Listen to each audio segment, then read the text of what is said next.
Ciao a tutti! Oggi parleremo di due verbi che spesso causano un po' di confusione tra chi studia l'italiano: potere e riuscire.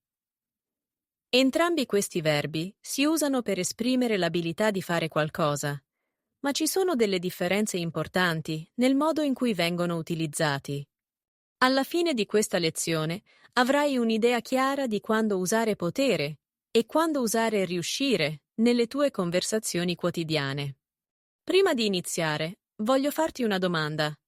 Ti è mai capitato di voler dire che sai fare qualcosa in italiano, ma non eri sicuro se usare posso o riesco? È una situazione comune per chi sta imparando la lingua, ma oggi chiariremo ogni dubbio. Iniziamo con potere. Questo verbo si usa per indicare la possibilità o la capacità di fare qualcosa, spesso in base a circostanze esterne o permessi. Ad esempio, se dici "posso uscire stasera", stai chiedendo se hai il permesso di uscire, oppure "posso parlare con te?". Stai chiedendo se l'altra persona è disponibile a parlare in quel momento. È un modo di esprimere un'azione che dipende da qualcosa al di fuori di te. Un altro esempio di potere è quando parliamo delle capacità fisiche o mentali in generale. Se dici "posso sollevare questo peso", significa che sei fisicamente in grado di farlo. Oppure, se dici "non posso concentrarmi con tutto questo rumore", stai dicendo che le condizioni esterne ti impediscono di concentrarti. Vedi come potere riguarda ciò che è possibile fare, spesso in relazione a condizioni esterne? Ma ora passiamo a riuscire. Questo verbo si usa quando parliamo della nostra abilità di fare qualcosa con successo, spesso dopo uno sforzo o con impegno.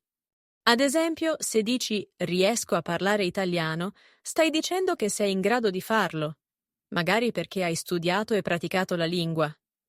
È un modo per dire che hai superato una difficoltà o che hai ottenuto un risultato positivo.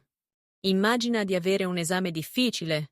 Potresti dire riesco a studiare anche se sono stanco, indicando che, nonostante la fatica, riesci a concentrarti e a prepararti. Oppure non riesco a finire questo libro.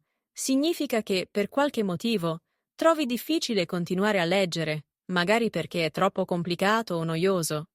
Un'altra differenza importante è come usiamo questi verbi con i risultati. Se dici "posso correre per 5 chilometri", stai parlando della tua capacità fisica generale di farlo. Ma se dici "riesco a correre per 5 chilometri", stai enfatizzando che hai effettivamente raggiunto quel traguardo, forse dopo un periodo di allenamento. Facciamo qualche altro esempio per chiarire meglio.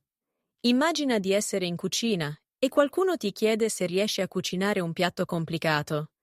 Se rispondi "posso cucinare la pasta", stai dicendo che, in generale, sai come si cucina la pasta. Ma se dici "riesco a cucinare la pasta al dente ogni volta", stai dicendo che sei bravo a cucinarla perfettamente, evidenziando il successo nel farlo.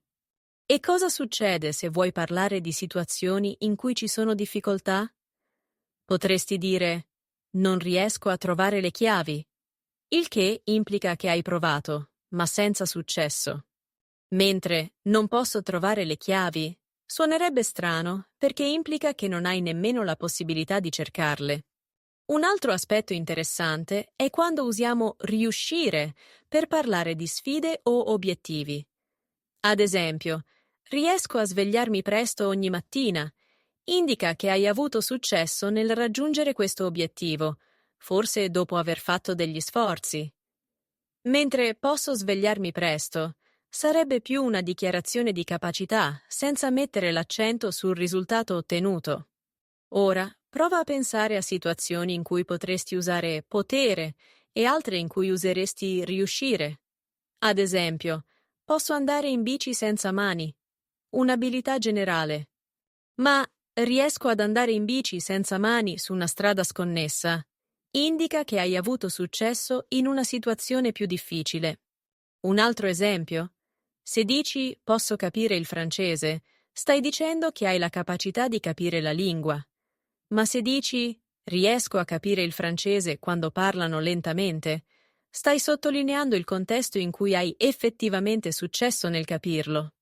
Pensa a come questi verbi cambiano il significato delle frasi che usi quotidianamente. Non posso venire alla festa. Potrebbe significare che hai un impegno, ma non riesco a venire alla festa. Potrebbe implicare che, nonostante i tuoi sforzi, qualcosa ti impedisce di partecipare. In sintesi, potere si concentra più sulle possibilità e permessi, spesso influenzati da fattori esterni, mentre riuscire riguarda il successo personale nel fare qualcosa, spesso dopo uno sforzo.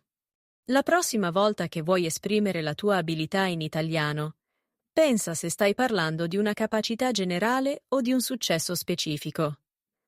Questo ti aiuterà a scegliere il verbo giusto e a comunicare con maggiore precisione. Spero che questa lezione ti abbia aiutato a capire meglio come e quando usare potere e riuscire.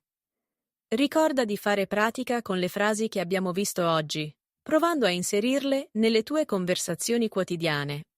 Più pratichi, più riuscirai a usare questi verbi con sicurezza e naturalezza. Buona fortuna e continua a esercitarti.